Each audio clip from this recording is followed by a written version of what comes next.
Welcome to Overcome Podcast. In today's episode, I have Roger Wilson, former professional rugby player from Ireland. 15 years of experience with a lot of things to share around training and also some of his experience with injuries and how he was able to overcome, come back, and play even better.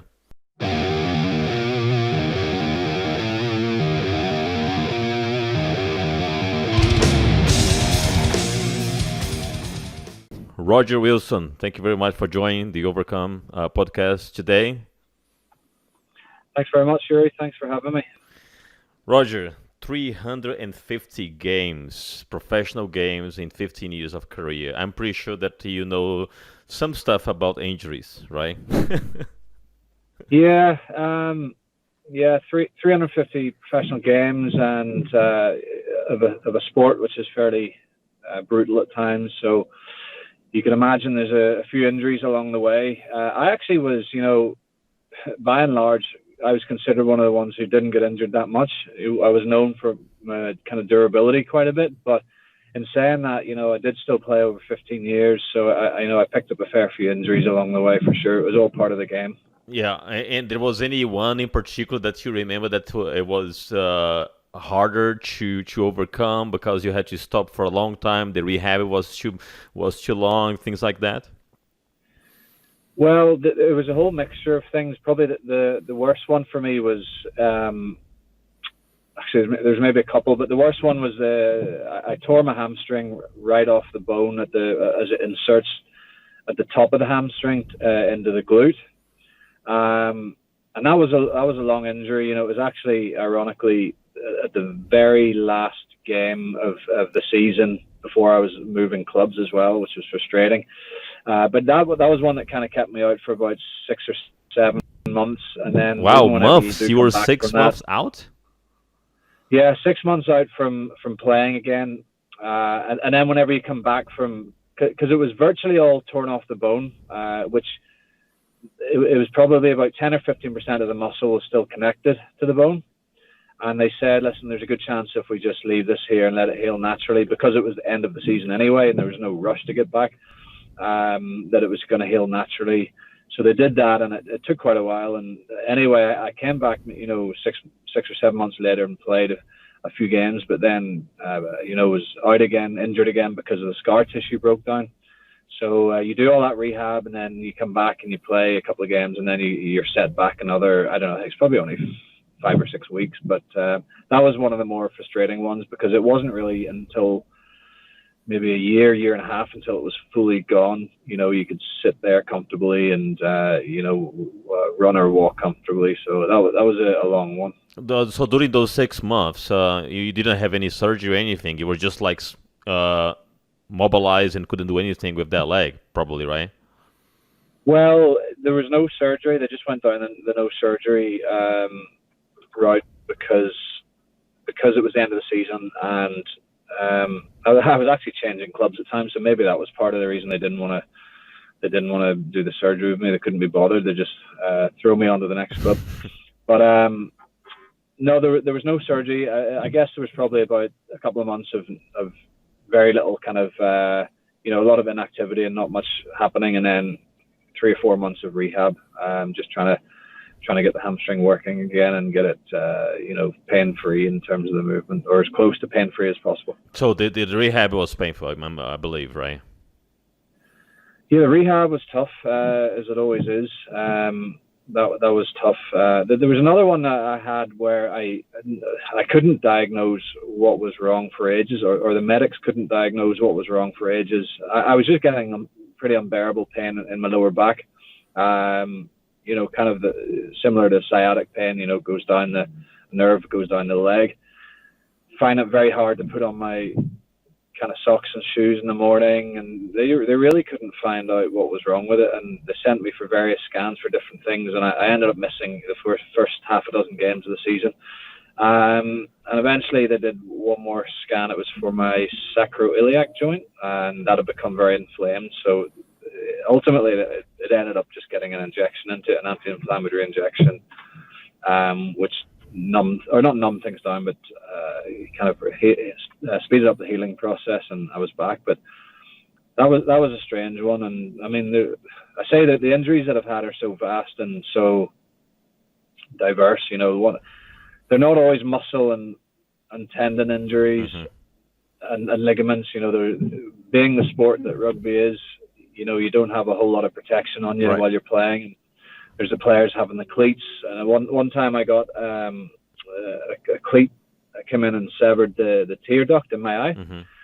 So basically, I didn't really know much about it. I had a bit of a black eye, swollen eye, and it was sort of par for the course. And then the next couple of days, then I just couldn't stop. It wouldn't stop. The water wouldn't stop just running down my eye. I looked like I was crying the whole time. And I just thought this isn't right at all. So we went in and got looked by the specialist, and they ended up having severed the little kind of duct which drains away the fluid under your eyes, the tear duct. Right. So basically what they did was like a very minor operation where they put a little stencil in so that you're able to basically stop crying. Well, I think, as you said, with rugby, is almost part of the game to get injury. It's huge contact type of sport. So I'm assuming that by the time that you had your hamstring injury, you were very experienced. Your mental toughness was already there. But from the psychological perspective, which injury you think it was the one that really concerned you more and mess up with your head more, or you never really had those moments of, shit, am I going to be able to play again? Right? You start doubting yourself. Yeah, there's some injury. I mean, from the psychological aspect, there's a couple of things. Firstly, this is from my experience anyway, playing in team sport. The way it was, if you had a long-term injury, you kind of almost get fully removed from the rest of the squad. So you end up not going to a lot of the team meetings, doing the video analysis, all these, doing the training sessions. So you kind of become isolated from the rest of the playing squad.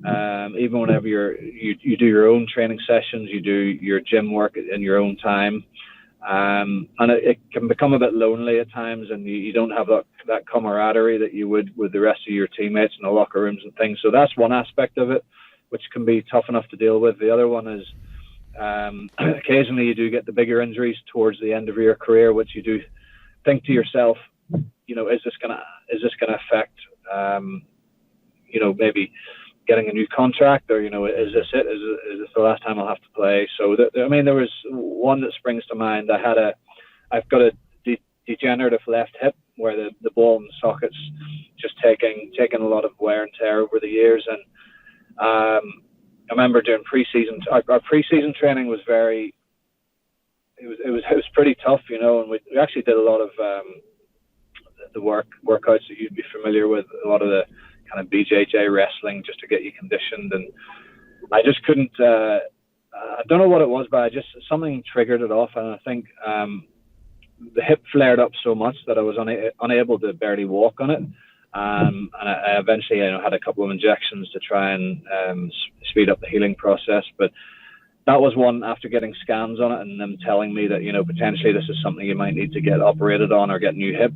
Well, you start thinking all of a sudden, is this something that's going to make me retire? So that was probably one of the big ones that was concerning. But thankfully, at that time, I was at a team where the medical staff were very good and they were able to manage my workload. And I think it was kind of early 30s at the time. Which in rugby is your kind of twilight years, so they were good at managing and saying you don't have to do this session or take it easy on this session. So yeah, we were able to manage that one. Well, without a doubt, having a whole support around you helps a lot during this time. But as you went back home and start to think about it, did you had any type of motivation or mindset of saying this is not gonna turn me back, I'm gonna work to get better, or did you have some dark moments as well, as everyone does? Yeah, I think it becomes, the whole rehab process becomes very monotonous. It's very repetitive, and you've got to be consistent on it or else you don't get there. Yep. So. And there's times where you feel like you're doing all the rehabilitation. You're doing all your massage and all your rest of your physio stuff, and it's not really getting any better. So it can get frustrating at times. So it's I suppose some of it is setting short-term goals. Maybe 4-week blocks. I want to be able to, for example, a hamstring injury, I want to be able to kind of, reach down further, touch my toes by this. Yeah, length. improve the range of motion and things like that. Range of motion, yeah, and just to set those short-term goals. And then also just trying to occupy yourselves in other things. From coming from a team sport environment, it can be very full on in terms of your day is very much packed with training and, whether it be in the gym or on the field, and then doing analysis of teams. So it was a good opportunity to think about other things. If you had some university work or other kind of business ventures that you might sort of focus on, just to get your mind off the whole routine. Today you have a company and you prepare athletes to have a better awareness about positioning and tackle and everything, and basically prevent them from getting injury and get stronger and all that stuff. But do you also prepare them from the mental toughness perspective, which is also part of the game? It's a bit of a happy medium really on that. The main focus is obviously on coaching the tackle technique. Being from a rugby background and not having the equipment that they would in football. From an early age, you're taught how to tackle correctly, where your head's protected and you're using your shoulder, and you're going to reduce the chances of getting concussions. So a lot of it is technical based, but at the same time, to do that, you can work technique on one side, but on the other side, you also have, there's a bit of physicality there, and there's a little bit of courage and all these mental toughness issues that need to be focused on as well. So we do kind of, it's such a vast range of ages that I coach, especially the younger ones. They wouldn't maybe have the courage that you might get towards you're getting towards kind of your teenage years or your high school years. So we don't specifically focus on the mental toughness, but you can't avoid it really, and I think it just comes with experience. We spend a lot of time doing technical, really low key things, hitting tackle bags and just dummies and things, but ultimately you've got to try and replicate as much as possible, real game scenarios where you're going to be hitting people in real life. So right. You try to minimize that as much as possible because you want to minimize risk, but you've got to try it. And that's whenever you really see the kids who are maybe struggling a little bit with their maybe a bit of courage and things like that. So you've got to sometimes, there's a little bit of happy medium. Do you push them or pull them? Sometimes they need pushed a little bit. Sometimes they need pulled back a little bit. Because there is no. It's just like, for example, I'm gonna give an example of judo. You really cannot practice judo throws halfway. I mean, you can, but if you want to experience the entire throw technique, you're gonna have to go all the way. So in your sports, there is no way to do a half tackle. You have to go all the way to execute the movement, right? That's why it's so important to improve their courage to go all the way in. You cannot go afraid. If you go afraid, you're probably gonna fail. Yeah. It takes me back to whenever we were in the professional environment. Some of I know the NFL, they don't do any contact training during the week at all, but rugby still does. But there's times, whenever the coaches will say, well, this is only going to be 50%. It's only you just go 50%, 60%, and sometimes that's the worst time, because that's whenever you end up getting injured because you're not really full on. You're not. You're not warmed up, you're not mentally ready for it, and sometimes that can be the worst. So I think the best thing is just to go have a period of the training where you do go full on. Only keep it short, maybe. Only do say 6, 7, 8 reps, but just make them full on. You've got to get to that stage. That's the only way you can really replicate it. Otherwise, you're just going to come to a real life scenario in a game, and the kids aren't prepared for it. So, but there's ways you can manipulate it. You can have crash landing pads and things just to minimize impacts, and a little bit of protection here and there. But it's something you just can't avoid. you can't really avoid it at Is all. this style of training that you have, that you coach, is this something that you learn from the rugby, or is more like a mix that you adapt to also apply to U.S. football? It's something that I learned playing rugby. I've personally never played football before, but it's becoming more and more prevalent in football. The rugby style of tackling, or the shoulder tackling as they call it, because of all the issues they're having with concussions. I mean, rugby and football are very very different games, but the collisions in them are actually can be very similar in many ways. So yeah, all it is just being more accurate with where you put your head, essentially, because I think footballers, there's this culture of, we've got a helmet on, and a lot of technique can just go out the window, and the helmet will protect me. Ultimately, it doesn't really protect them. I mean, it will protect them from superficial injuries such as cuts and bruises and things, and fractures maybe, but it won't protect the concussion of the brain shaking around in the head. And what will protect that is not putting your head in the collision area, and just putting it to the side and using your shoulder. So that's kind of really what it is. And when you train these young kids, adults, do you only train the athlete that is doing the tackle, or do you also do any training for the defense as well? How to receive that tackle, right? The opposite. Yeah, not so much the how to receive it. Yeah, I mean, especially the younger age, kids need to be told how to fall properly. Because I mean, you'll know this yourself, probably doing some coaching in judo or whatever, martial arts. That yeah, know how to fall is very important. That's for sure. Know how to fall, know how to spread the impact and that sort of thing. Not land on one area of your body and taking all that force at once. So it is something we go over very briefly, but it's more the actual tackle that we would focus on ourselves, or the actual tackler.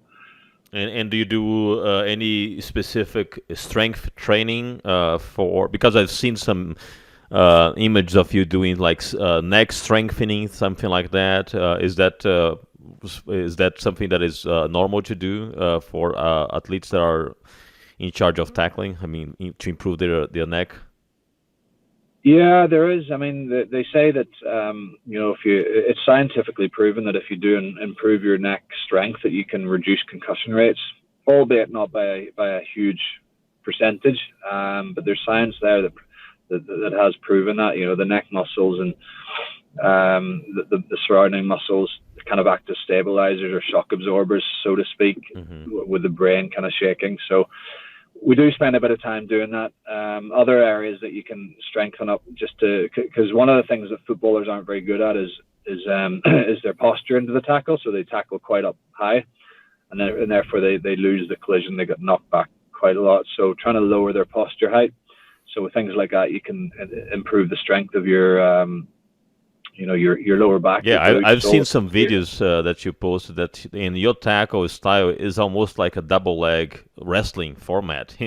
Very similar. Yeah, yeah. Well, I mean, a lot of we would have actually had in pre-season training, we would have had wrestling coaches come in and teach us, how to do takedowns and things, and getting that big step and separating the legs, and just generally things like getting your feet in nice and close. And they take lots of things from different kind of martial arts or combat examples. BJJ, we used to do quite a lot of that stuff. So there's a lot of things that you can take crossovers from different sports at. Ultimately, it's just trying to get an opponent to the ground as effectively and probably as safely as possible. And as fast as possible, because there's a lot of explosion on that initial movement as well. Yeah, exactly. Yeah, it's the speed, there's all sorts of things, get your body height right, getting your speed in there. We've learned a lot over the years from BJJ especially, and judo do quite a bit of that. Some of the best teams in the world have, full-time coaches from these sports. Not full-time during the off-season or the pre-season. So they take a lot of work from it.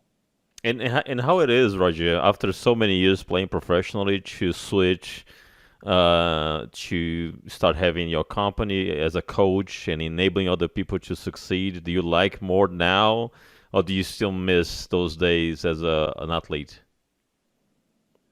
I I don't. You miss certain parts of it. I think I don't miss the physical feeling of just being beaten up all the time. The only time that felt good is whenever you had a real good victory and you really, fought hard for it and it was worth it. But we used to play weekly. We would have had maybe 35 games a season every week. It was a crazy schedule, and each game is just like multiple car crashes. So you can imagine waking up the next day, Oh yeah. how you feel, Oh, and so you don't trying to. even take a day off after the game?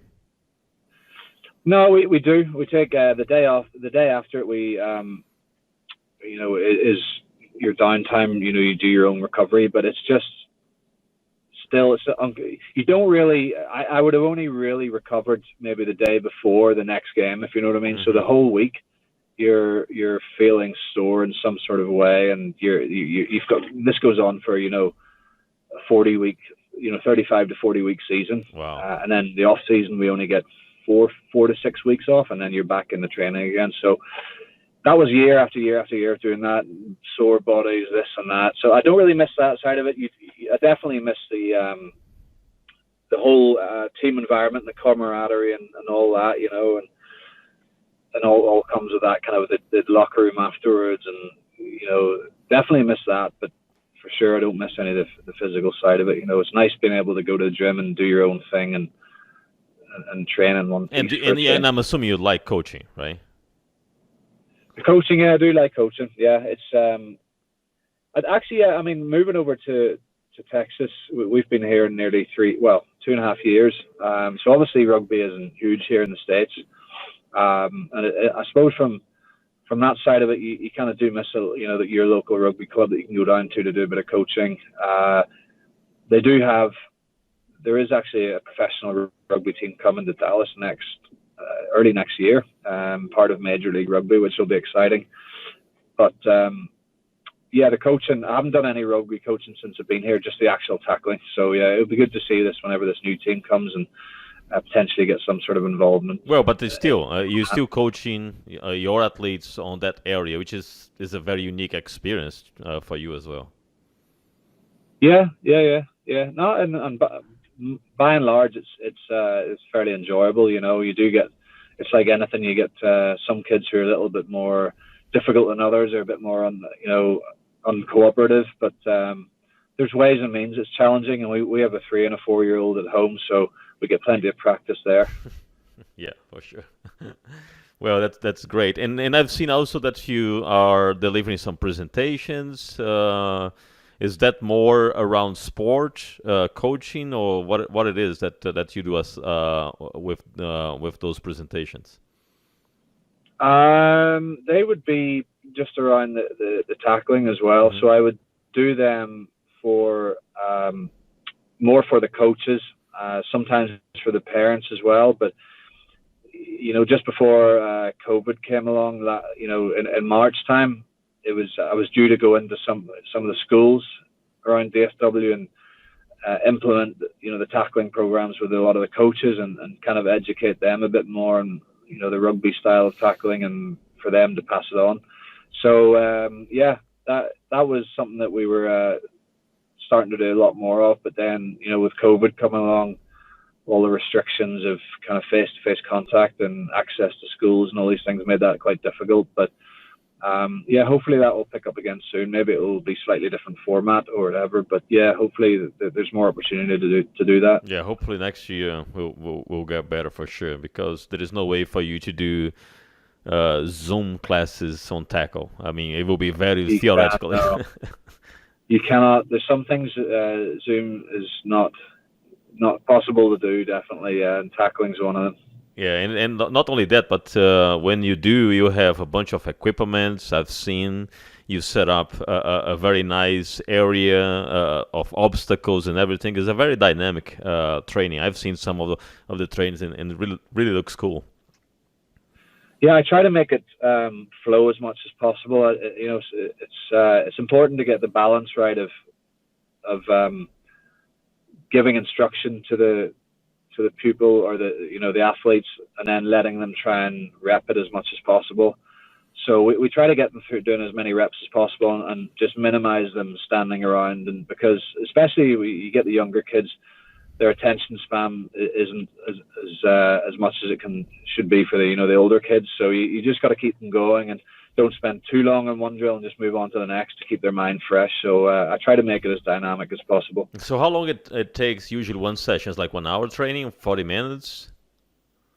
Well, yeah, typically they're 1 hour, and then if you're doing like a group, a team or whatever, and there's maybe 20 kids involved, then it can probably add on an extra 30 minutes.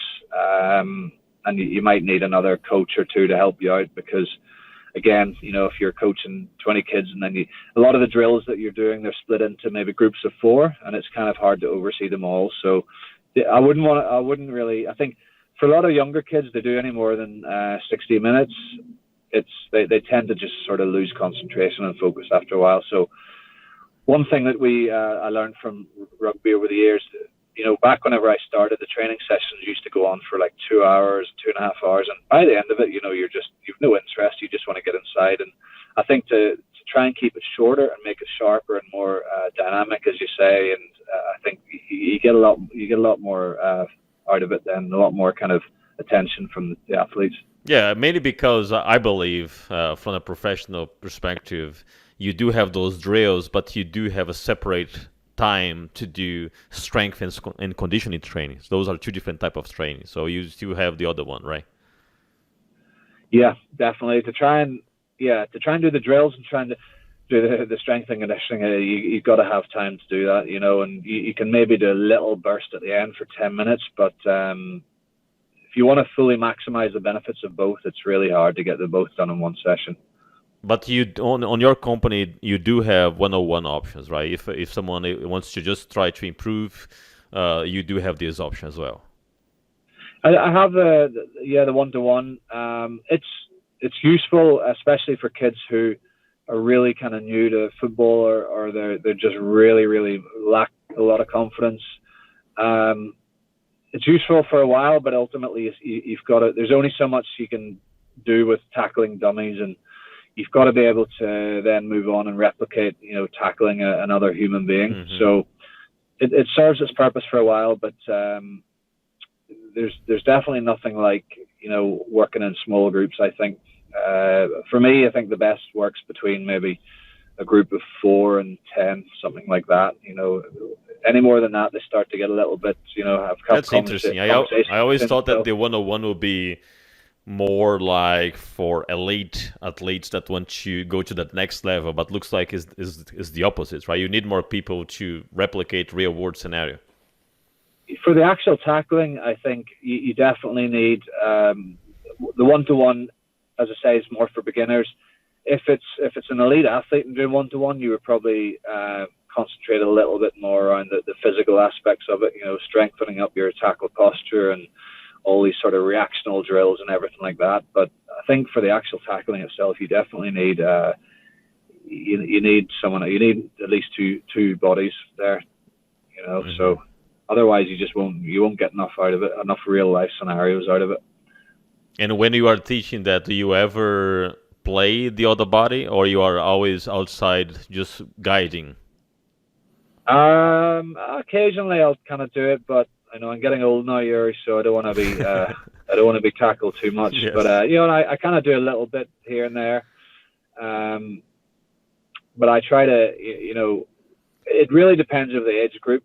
Some of the high school kids are big guys these days, and they can easily hit someone like me, no problems. But some of the younger kids, you might just it's difficult to get. Yeah, the reason why I asked this is because many times practicing judo, my sensei says, "Well, throw me. I want to feel the movement on me, so I can correct you if you're doing wrong." Right. So sometimes there is the feeling, right? You might be seeing the athlete doing it, but you really don't feel it, so you don't really have that sense of impact if it is really strong.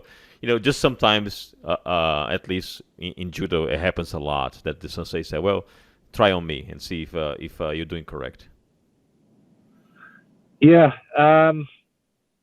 I would love to be able. I would love to be able to say I would do that more, but I just think I've had my days of being tackled too many times, Yuri. So I'm not willing to put my hand up and do that too much. Yeah, yeah. Maybe for skinny athletes, you can do it just fine because they will not take you down anyway.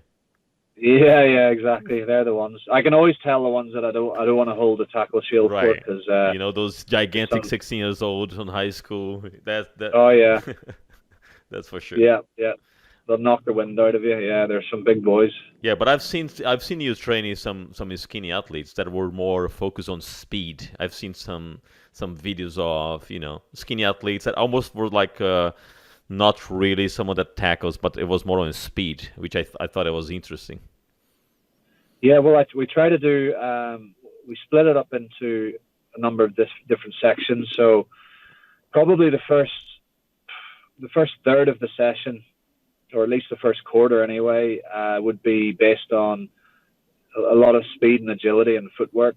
Because if you don't have good footwork and a decent amount of agility, then you won't be able to get into position to make a tackle anyway. So a lot of the tackles are missed because of poor footwork. So we spend quite a bit of time doing that, and then maybe the next section might be on the technique of the tackle, and then the next section might be putting it into practice. So that's the agility side of it. Something that we always work on every session. Because as I say, if you watch whatever football game it is, from Pee-wee to high school all the way through to college NFL, it's amazing how many missed tackles there are just because of poor footwork, or just not necessarily saying that their agility is bad, but they're just not controlling it enough in a tackle situation. So we do quite a bit of work on that. All right, Roger. I learned a lot today, and I think the audience will appreciate all the insights. It helps not only, as I said, rugby, but also football, and even some athletes that are thinking about improving. So thank you very much for your time. I know that you are in the middle of your working day, so I appreciate the time that you spend with us. And keep up the great work. Keep up educating the kids on how to tackle better. Appreciate it, Yuri. Thanks very much for having me on. All right, thank you. Take care. Thanks. Cheers. Bye-bye. Bye.